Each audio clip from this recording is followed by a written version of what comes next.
भाजप आमदार अतुल भातखळकर सध्या आमच्या सोबत आहे। अतुलजी, तुम्ही ठिकठिकाणी फिरत आहेत, अनेक रॅलिया पण केल्या, चौकसभा पण केल्यात, वातावरण काय आहे? वातावरण महायुतीला अत्यंत चांगलं वातावरण आहे। मुंबईकर जनता विकासाच्या बाजूने, मराठी अस्मितेच्या बाजूने मतदान करत आहे आणि त्याच्यामुळे महायुतीला 150पेक्षा जास्ती जागा 15 तारखेच्या निवडणुकीनंतर मिळतील हा विश्वास मला आहे।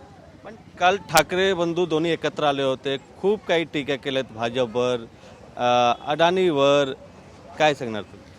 नाही, अदानी आणि मुकेश अंबानी यांच्यावर त्यांनी टीका केली, पण यांच्या लग्नात जाऊन ते नाचतात, त्याच्याविषयी काय? ज्या शरद पवारांच्या बरोबर त्यांनी युती केली आहे त्या शरद पवारांचे नातू अदानींची गाडी चालवतात। त्या अदानींविषयी शरद पवार आपल्या आत्मचरित्रामध्ये त्यांच्याविषयी कौतुकाने बोलतात आणि त्यामुळे ठाकरे बंधूंचा हा दुटप्पीपणा आहे, बाकी काही नाही, हे मराठी माणसाला माहिती आहे। आणि ते मुकेश अंबानी आणि अदानींना जेव्हा भेटतात तेव्हा बहुतेक ते अदानी आणि अंबानी त्यांच्याकडे कन्सल्टन्सी घेत असतील की विदेशामध्ये प्रॉपर्ट्या कशा बनवायच्या कामधंदा न करता, याची कन्सल्टन्सी त्यांनी खोलावी। मातोश्री 2 झालं पण मुंबईत मराठी माणसाचं घर नाही झालं। राज ठाकरेंचं दुसरं घर कोविडमध्ये झालं पण मराठी माणसाचं घर झालं नाही, हे मराठी माणसाला कळतं आहे। आणि त्यामुळे मराठी माणसाला हे माहिती आहे यांचे खायचे दात आणि दाखवायचे दात हे वेगळे आहेत आणि त्यामुळे मराठीच्या नावावर स्वतःची राजकीय पोळी भाजण्याचे यांचे जे उद्योग आहेत ते त्यांनी आता बंद करावेत। आता जनता, मराठी जनता त्यांना चोख उत्तर या निवडणुकीतून देईल।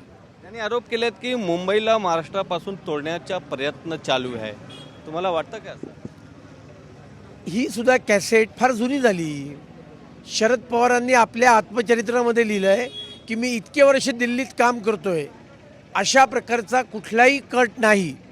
आणि हे ठाकरे बंधू कोणाबरोबर जाऊन सांगतायत? काँग्रेसबरोबर।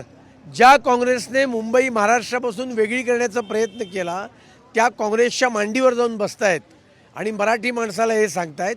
हे न ओळखण्या इतका मराठी मनुष्य दुधखोळा नाही आहे। त्याला आदित्य ठाकरे यांनी एक वेळा नाही 2-3 वेळा मुख्यमंत्री यांची नक्कल करताना पाहायला मिळालं। चिरक्या आणि बारक्या आवाजातला पहिला मिमिक्री आर्टिस्ट, एवढंच त्याचं मी वर्णन करीन। आता मिमिक्री आर्टिस्ट म्हणून तरी यांना काही लोकाश्रय मिळतोय का? एवढंच त्यांच्या नशिबी आहे। राजकारणात तर यांच्या नशिबी लोकाश्रय नाही आहे। 15 तारखेच्या नंतर काय होणार ठाकरे बंधूच्या? 15 तारखेनंतर काय होणार हे मराठी माणसाने ठरवलेलं आहे। मराठी मनुष्याना विजनवासात पाठवल्याशिवाय राहणार नाही, हा पूर्ण विश्वास मला आहे। Video journalist Rupesh Govind Thakur, TV9 Marathi, Mumbai.